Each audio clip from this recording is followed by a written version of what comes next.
Hi hello नमस्कार सगळ्यांना, कसे आहात तुम्ही सगळे।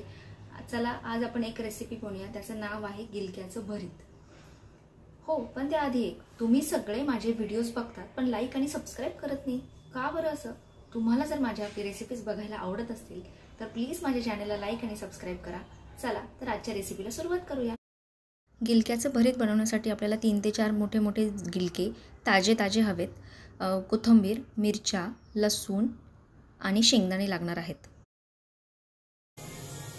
सगळ्यात पहिल्यांदा आपण गिलके कापून घेणार आहोत। कढई तापवायला ठेवून कढईमध्ये तेल टाकून गिलक्यांना आपण वाफवून घेणार आहोत आणि दुसऱ्याच बाजूला तव्यावरती मिरच्याही भाजायला ठेवणार आहोत। गिलक्यांवरती 5 मिनिटं झाकण ठेवून गिलक्यांना वाफवून घ्यायचं आहे। गिलक्यांमध्ये पाण्याचा अंश जास्त असतो, त्यामुळे 2च मिनिटं झाकण ठेवायचं आहे, कारण त्याला लगेच पाणी सुटायला सुरुवात होते। त्याला वाफवून घ्यायचं आहे चांगलं। वाफवून झाल्यानंतर आपण एक एक करून शेंगदाणे, मिरच्या भाजून घेऊन त्याचा ठेचा करून घ्यायचा आहे।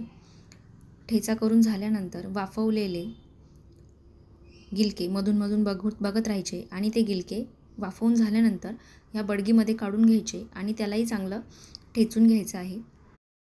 जर तुमच्याकडे बडगी नसेल तर तुम्ही खलबत्त्यातही ठेचून घेऊ शकता।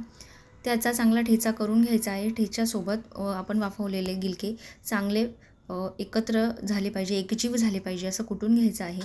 एकदा का ते कुटून झाले की पुन्हा गॅसवर कढई ठेवायची आहे आणि कढई तापवून पुन्हा त्यात तेल टाकून जिरे मोहरीचे फोडणी करून त्यात शेंगदाणे पण तळून घ्यायचे आहे आपल्याला। शेंगदाणे तळून झाल्यानंतर जो ठेचा आणि वाफवलेले गिलके जे ठेचून घेतलेलं आहे हे सगळं मिश्रण आपल्याला या कढईमध्ये घालून घ्यायचं आहे। त्याला छान परतून घ्यायचं आहे आणि 2 मिनिटासाठी त्याला पुन्हा गरम करून घ्यायचं आहे। त्याला तेल सुटायला लागतं, पुन्हा त्यावर झाकण ठेवलं की त्याच्यातलं तेल सगळं निघून जातं, त्यामुळे पुन्हा झाकण ठेवू नका। 2 मिनिटं झाल्यानंतर आपल्याला पुन्हा भरताला एकदा मिक्स करून घ्यायचं आहे आणि आता आपलं भरीत हे रेडी आहे।